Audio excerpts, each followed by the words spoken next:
Hi friends, நான் உங்கள் SK. இன்றைக்கி நம்ம பார்க்க போகிற குட்டி ஷார்ட்ஸ் கொக்கோ கோலா பற்றி. இந்த கொக்கோ கோலா இனிஷியல் ஸ்டேஜில் அவங்க லான்ச் பண்ணும்போது அதை ஒரு தலைவலி மெடிசனாக அவங்க லான்ச் பண்ணாங்க.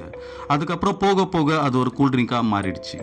அதே போல் கொக்கோ கோலா அவங்களோட சீக்ரெட் ரெசிப்பியை அவங்க ஒரு வால்ட்டில் 1886 இன்னைய தேதி வரைக்கும் வச்சு லாக் பண்ணி ரெண்டே எக்ஸிக்யூட்டிவ்க்கு மாத்திரம் அதோட ரெசிபி தெரியும்.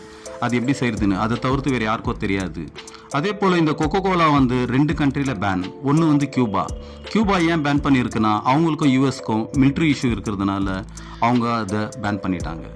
அதே போல் North Korea due to trade sanctions. Coca Cola initial ஸ்டேஜில் அவங்க லான்ச் பண்ணும்போது அதை இந்தியாவுக்குள்ளே அவங்க கொண்டு வரணுன்றதுக்கோசரம் ஃப்ரீயாக விட்டாங்க. அதுக்கப்புறம் போக போக அதெல்லாம் நம்மளுக்கு அடிக்ஷன் ஆகிட்ட பிறகு அதுக்கு அவங்க ஒரு ப்ரைஸை ஃபிக்ஸ் பண்ணி இப்போ நம்மலாம் அந்த கொக்கோ கோலாக்கு அடிக்ட் ஆகிட்டோம்.